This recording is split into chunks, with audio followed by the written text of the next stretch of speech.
मिनश्शैतानिर्रजीम बिस्मिल्लाहिर्रहमानिर्रहीम। सही नशीन पर तशरीफ़ फरमा सदर मुस्लिम पर्सनल लॉ बोर्ड मौलाना खालिद सैफुल्लाह रहमानी साहब, जनाब अकबर निज़ामुद्दीन हुसैनी सावरी साहब, उलमाए कराम, मशाइखीन उज़्ज़ाम और मुख्तलिफ तंजीमों से वाबस्ता उनके नुमाइंदे व कायदीन, बुज़ुर्गों, नौजवान साथियों और मेरी इज़्ज़त माब पर्दानशीन माँ और बहनों, वक्त बहुत कम है।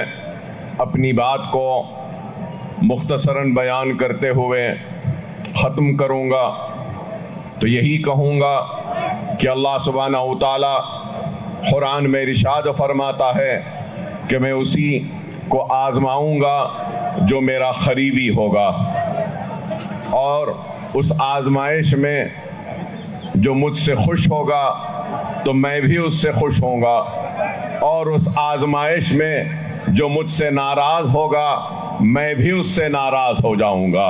बेशक हिंदुस्तान के 25 करोड़ के लगभग मुसलमान आज एक आज़माइश से गुजर रहे हैं, और इस आज़माइश में हमको सजदे में गिरकर अल्लाह का शुक्र बजा लाना है कि अल्लाह ने हमारा इंतखाब किया और हमको मुंतखब किया इस आज़माइश के लिए। और अगर हम अल्लाह का शुक्र अदा करते हुए कामयाबी के साथ अल्लाह की रस्सी को मजबूती से थाम कर अज़्म और हौसले के साथ अपने ईमान को मजबूत करते हुए आगे बढ़ेंगे तो वो दिन दूर नहीं कि कामयाबी और कामरानी हमारे कदमों को चूमेगी।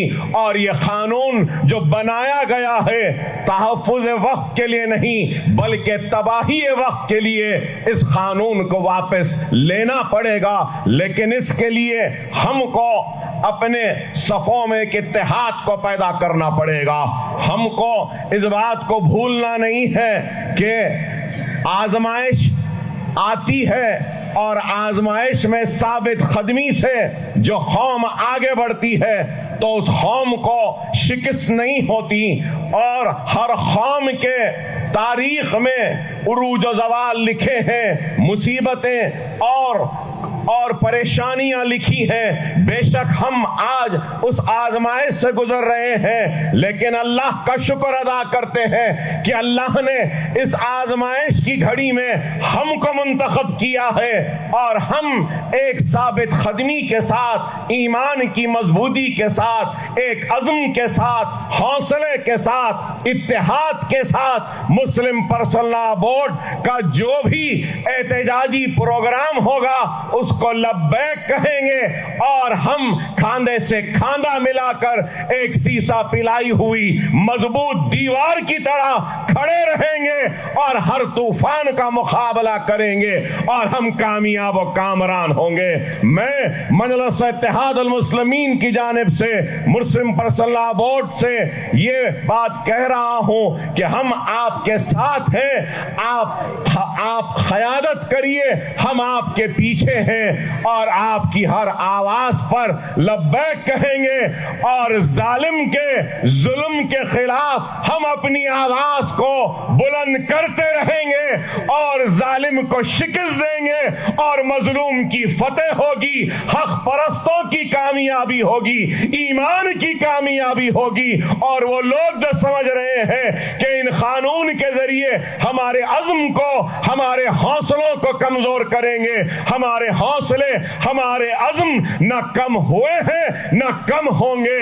न हम अपनी नमाज छोड़ने तैयार हैं, न हम अपनी शरीयत छोड़ने तैयार हैं, न हम अपना हिजाब छोड़ने तैयार हैं, न हम अपने वफ़ को छोड़ने तैयार हैं। हम अपनी हक की लड़ाई लड़ते रहेंगे, दायरे दस्तूर में रहते हुए, दायरे जमहूरियत में रहते हुए, दायरे कानून में रहते हुए अपनी हक की लड़ाई लड़ेंगे। और अल्लाह की जात पर हमको कामिल यकीन है कि अल्लाह सुब्हानहू तआला जरूर हमको कामयाबी और कामरानी अता करेगा। यहाँ पर जितने लोग आए हैं, मैं इन तमाम का शुक्रिया अदा करता हूं कि आपने अपना कीमती वक्त निकाल कर इस धर्मे में शिरकत की। और अल्लाह का फजल करम है, नबी करीम सल्लल्लाहु अलैहि वसल्लम का सदका, औलिया अल्लाह की दुआएं, इन बुजुर्गों की दुआएं कि आज का धरना कामयाब हुआ। आने वाले कल में भी जो भी एहतजाजी प्रोग्राम का ऐलान होगा, आप और हमको मुस्लिम पर्सनल बोर्ड के परचम तले एहतजाज में शिरकत करते हुए एहतजाज को कामयाब करना होगा और इंशाअल्लाह कामयाब करेंगे। और मोदी सरकार को मजबूर करेंगे कि ये सिया कानून को वापस ले। नारे तकबीर, नारे तकबीर, नारे तकबीर। वाखिर दावाना अल्हम्दुलिल्लाहि रब्बिल आलमीन।